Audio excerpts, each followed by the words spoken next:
I've decided to start a new life without you."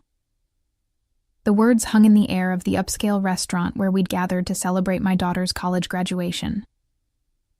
Gregory, my husband of 28 years, stood with his champagne glass still raised, his announcement displacing the toast he was supposed to be making to Amelia's achievements.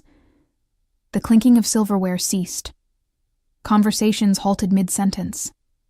50 pairs of eyes darted between Gregory and me, waiting for my reaction, for the tears, the shouting, the dramatic exit everyone expected.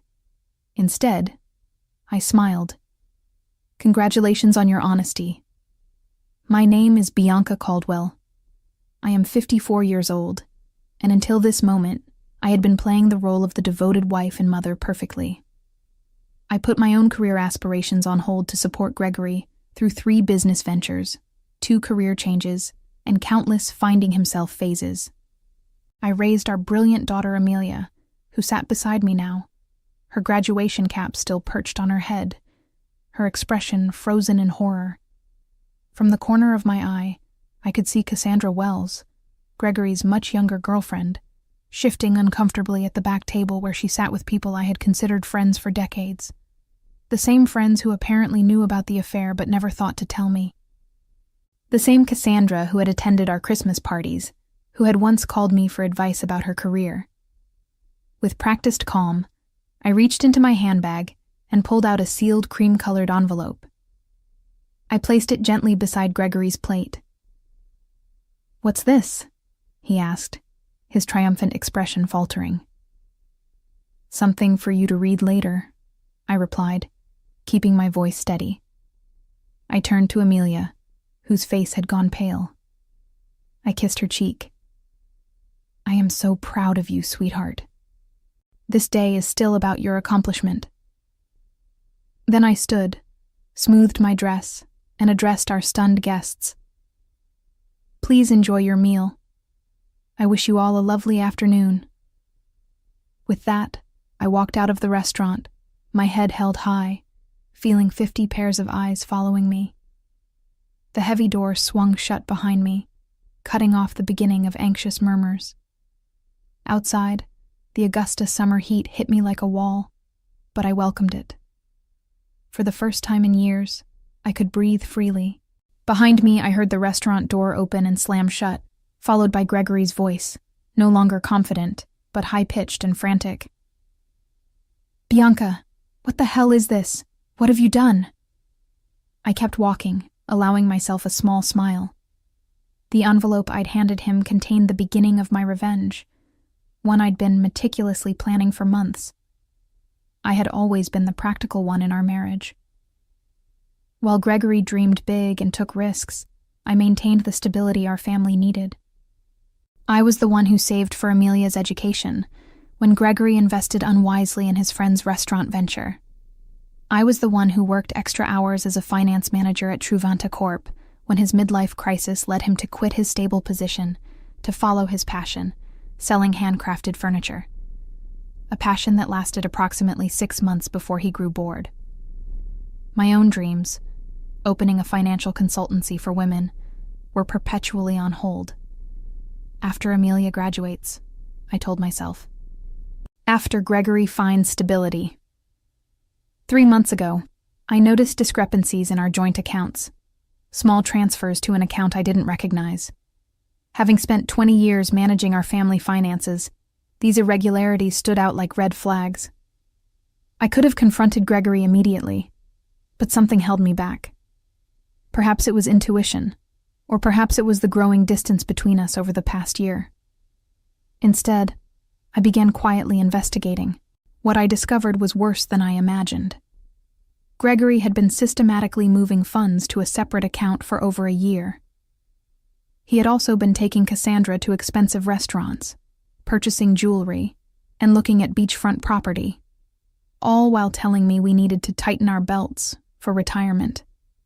Then came the text messages I discovered when Gregory left his phone unlocked. Messages about their new life together.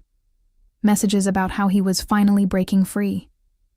Messages about their plans for the day after Amelia's graduation, the day he had chosen to make his grand exit from our marriage. What Gregory had forgotten, or perhaps never fully grasped, was that I had been a financial professional for 30 years. I understood money trails. I knew how to trace assets. And most importantly, I remembered the prenuptial agreement we had signed 28 years ago, when I had more family money than he did.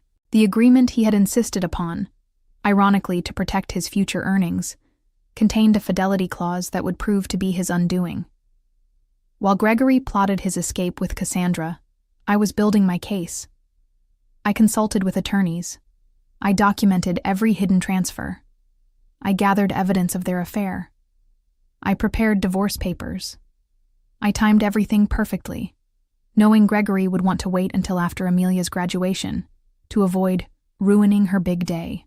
What he didn't expect was that I would serve the divorce papers the morning of the graduation, before his planned announcement, but with the papers still safely hidden in court records, not yet accessible to him. What Gregory didn't know was that I was always 3 steps ahead. I didn't return to the restaurant. Instead, I drove to our home, a spacious colonial in Augusta's historic district that we had purchased 15 years ago. The house that Gregory had already promised to Cassandra, according to text messages that he didn't realize I had seen. I parked in the driveway and calmly entered what had been our shared space for over a decade. Everything looked the same. The family photos on the walls, the antique grandfather clock that had been my father's, the worn leather couch where Gregory and I had once dreamed of our future together. Yet everything had changed. I went upstairs to the master bedroom and opened the closet. Gregory's clothing was already packed in suitcases, hidden in the back, ready for his planned departure tomorrow. I smiled at his predictability. He had always been meticulous about clothing, but careless about the important things. My phone buzzed incessantly with messages from friends at the restaurant, from Amelia, even from Gregory's sister Diana, who had flown in for the graduation. I responded only to my daughter. "I'm okay. This isn't your burden to carry. Enjoy your graduation day. We'll talk tonight. I love you." I had protected Amelia from the truth for months, not wanting to overshadow her final semester with family drama. She would be angry that I hadn't told her, but I knew she would understand eventually. Amelia had inherited my practicality along with her father's charisma, a powerful combination that had helped her graduate with honors. 3 hours later, I heard Gregory's car in the driveway. The front door slammed open. "Bianca!" he shouted, his voice echoing through the house. "Where are you?" I was sitting in the living room, calmly reviewing documents on my laptop. I closed it as he stormed in, his face flushed with anger, the envelope clutched in his hand. "What is the meaning of this?" he demanded, waving the papers. "You served me with divorce papers? Today of all days?" "I thought it aligned nicely with your plans," I replied calmly. "You wanted to start your new life. I'm simply helping facilitate the transition." "You had no right to—" "I had every right," I interrupted, my voice steady. "Just as you had every right to choose Cassandra. We all make choices, Gregory." "The prenup expired years ago," he said, his voice suddenly smug. "Any lawyer will tell you that." I allowed myself a small smile. Actually, it didn't. Section 12 specifically states that the fidelity clause remains in effect for the duration of the marriage. Your lawyer should have explained that to you. Oh wait, you didn't consult one, did you? The color drained from his face as reality sank in. The prenup he had insisted upon to protect his potential wealth would now cost him everything. The house, the vacation property in Savannah, his portion of our retirement accounts. His grand gesture at the restaurant had just become the most expensive announcement of his life. "You can't do this to me," Gregory said, collapsing onto the couch. "We built this life together, and you chose to end it," I replied, "though not in the way you planned." Gregory's phone buzzed persistently in his pocket. He glanced at it, then ignored it. Cassandra, no doubt, wondering where he was and why he wasn't following their carefully orchestrated plan. You've always been calculating, Bianca. But this is cold, he said, trying a different approach. What about our history? 28 years together means nothing? I studied him. This man I had loved for nearly 3 decades. The man who had held my hand through 2 miscarriages before we had Amelia. The man who had once surprised me with a weekend trip to Charleston for our 10th anniversary. When had he changed? Or had he always been this person, and I had been too devoted to notice? Our history meant everything to me, I answered truthfully. That's why your betrayal hurt so deeply. His expression softened momentarily, perhaps seeing an opening. Then maybe we can fix this. I made a mistake. People make mistakes. This wasn't a mistake, Gregory. This was a calculated plan spanning more than a year. You systematically moved our money. You looked at property with her. You planned to announce our separation publicly to humiliate me. His face hardened again. You're exaggerating. Am I?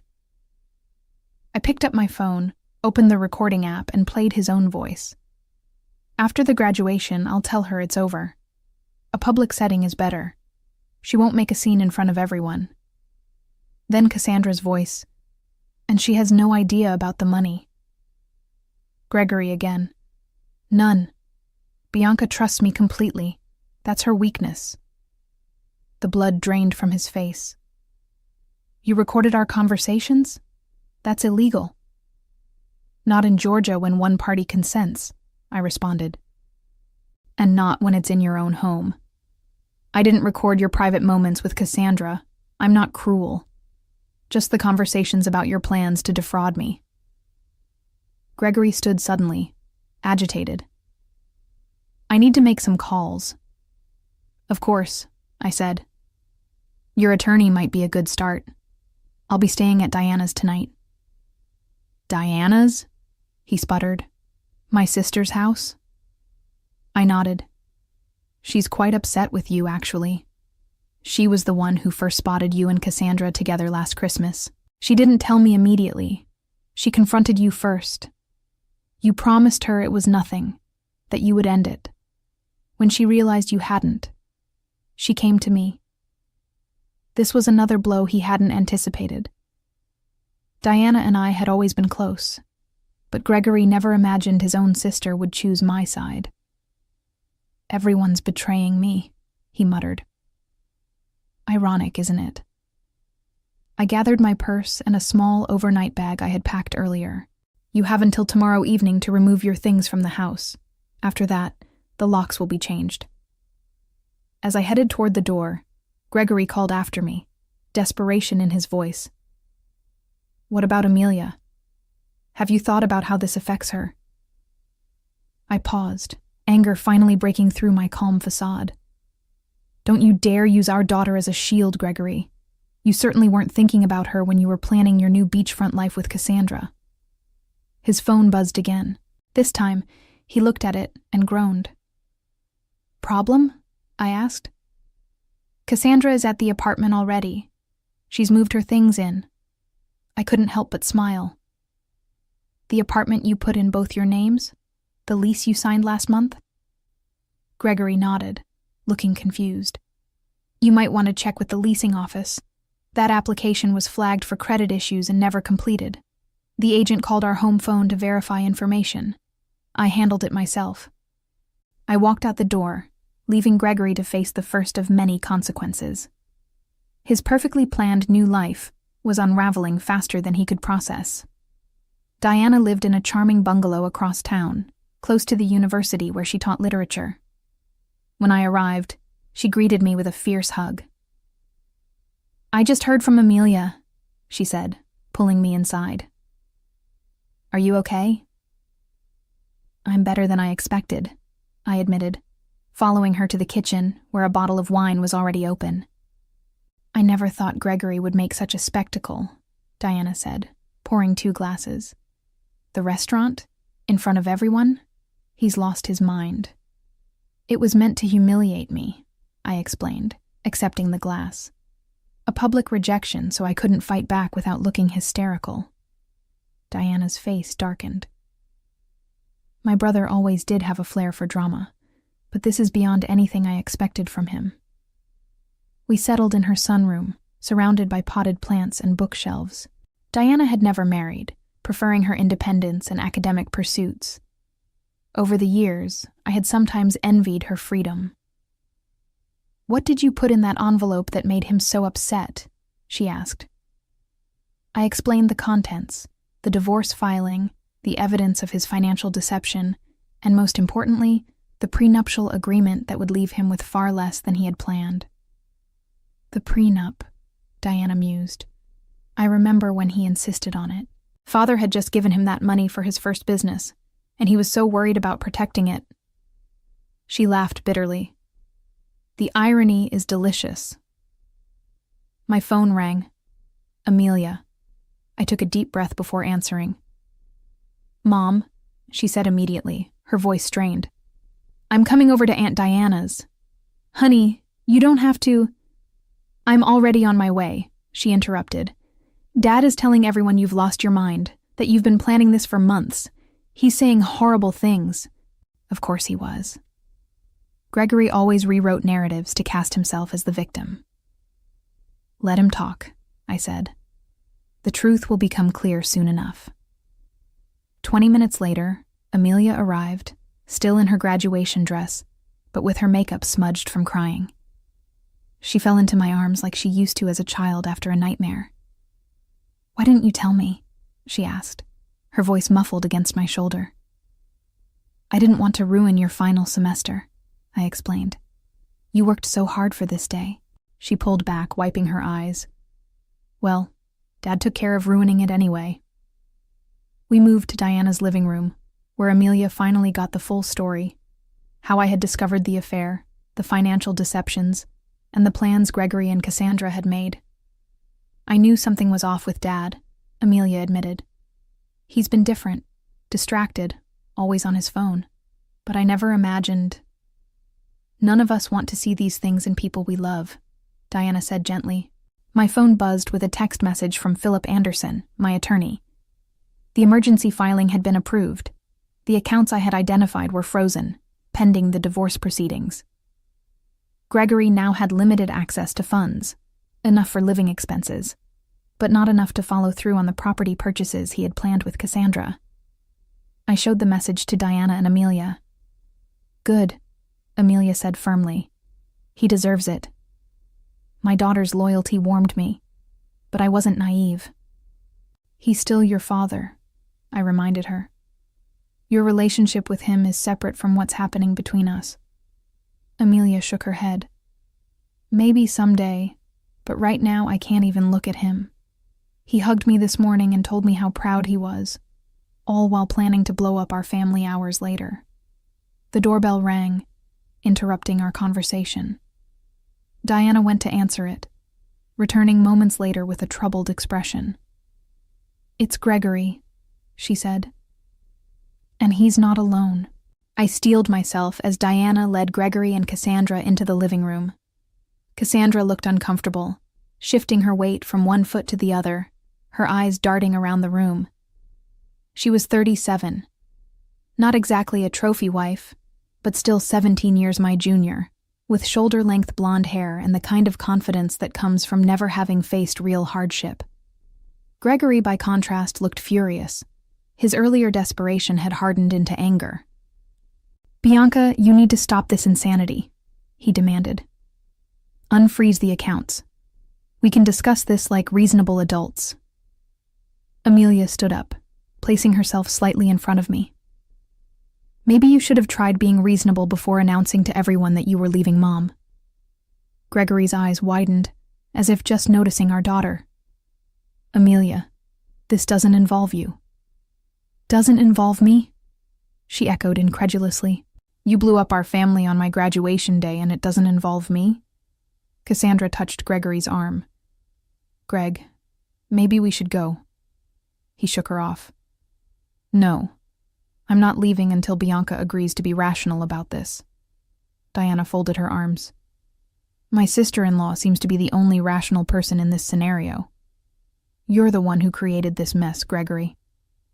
I remained seated, watching the drama unfold. For years, I had been the peacemaker, the one who smoothed over conflicts and kept everyone happy. That role was exhausting, and I had finally set it down. The accounts will remain frozen until the preliminary hearing, I said calmly. That's in 3 days. The judge will determine appropriate asset division at that time. 3 days? Gregory sputtered. What am I supposed to do for 3 days? You have your personal account, I reminded him. The one you've been funneling money into for the past year. That should be sufficient. Cassandra's head whipped toward Gregory.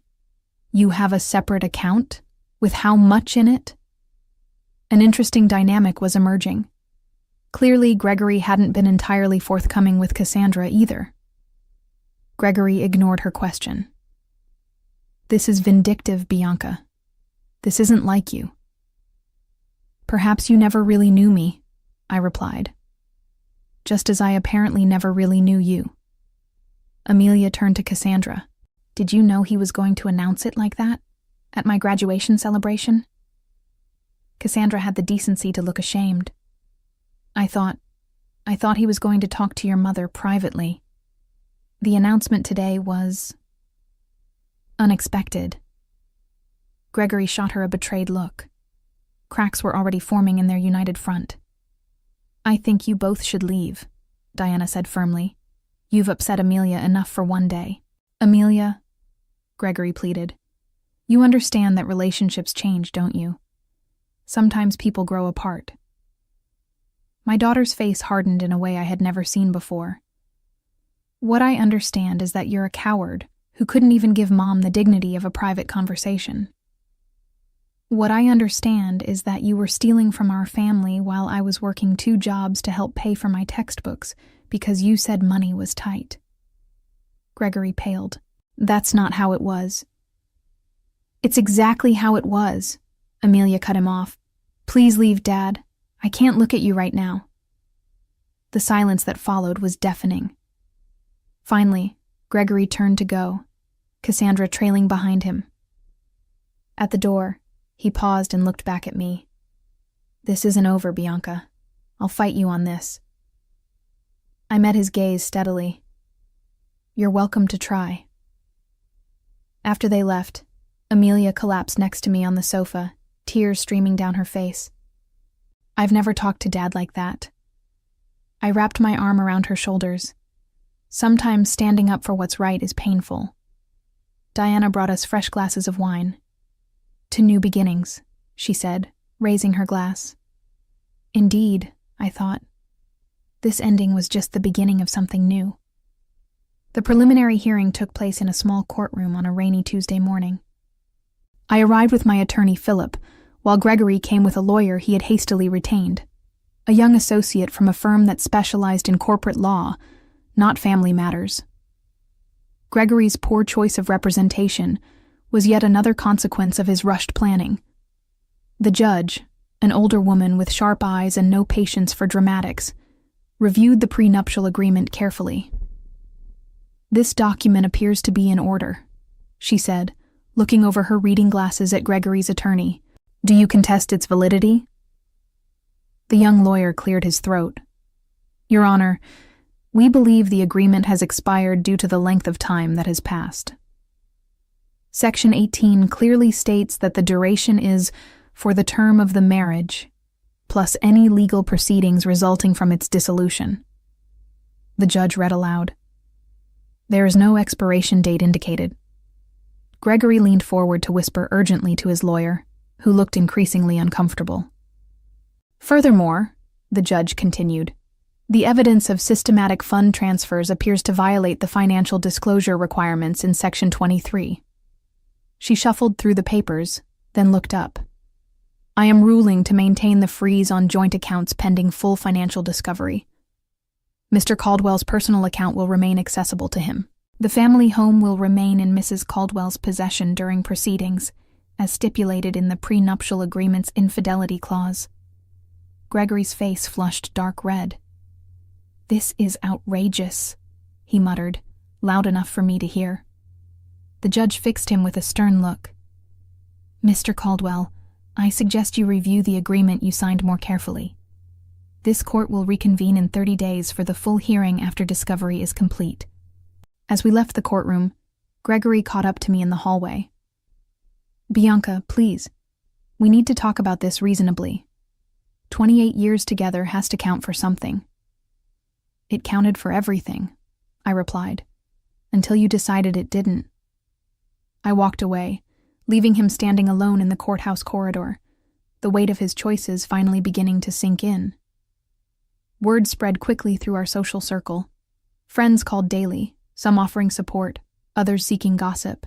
I maintained a dignified silence about the details, simply saying, Gregory and I are separating. These things happen. Meanwhile, Gregory's carefully constructed facade was crumbling. The image he had cultivated, successful businessman, devoted family man, was tarnished beyond repair.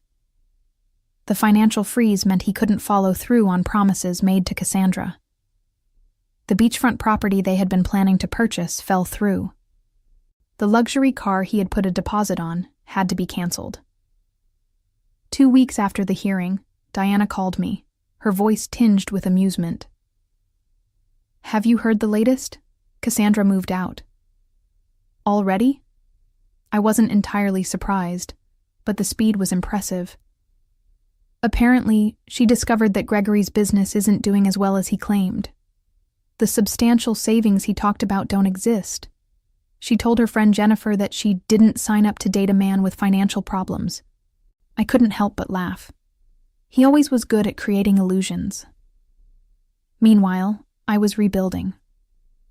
The financial security I had always maintained, separate from our joint accounts, gave me freedom Gregory hadn't anticipated. I rented a small office space downtown and began setting up the consultancy I had dreamed about for years. My first clients were 2 women going through divorces of their own. Word of mouth brought more.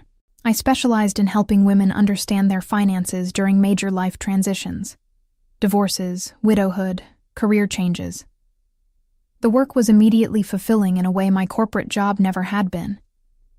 Amelia, who had accepted a job with a marketing firm in Charleston, called me regularly.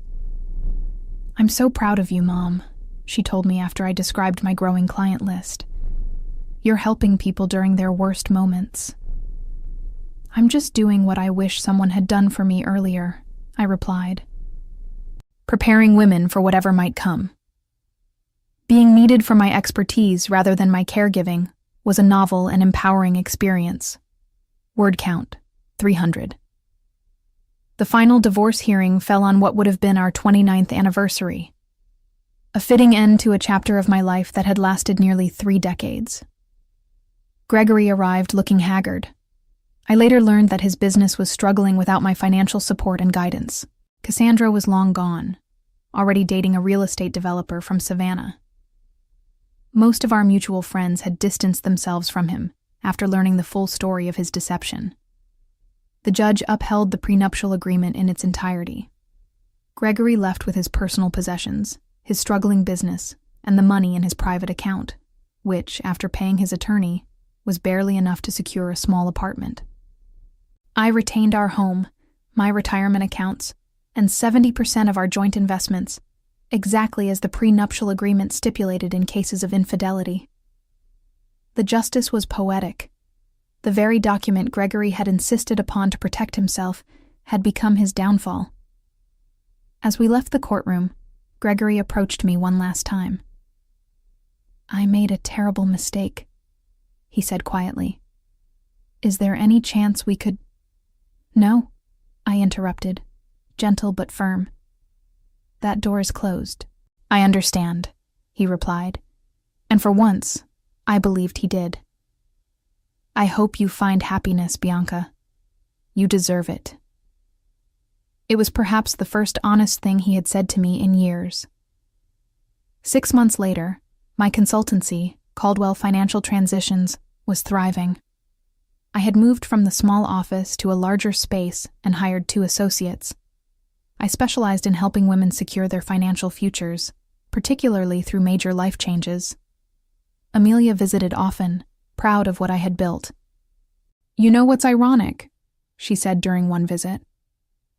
"If Dad had just been honest from the beginning, he might have kept half of everything." "Sometimes people can't see beyond what they want in the moment," I replied. The woman who had once defined herself as Gregory's wife and Amelia's mother had discovered a new identity: mentor, business owner, and advocate. The envelope I had handed Gregory at the restaurant hadn't just been my escape plan, it had been the key to a door I never knew existed. Behind it, I found not just revenge, but reinvention.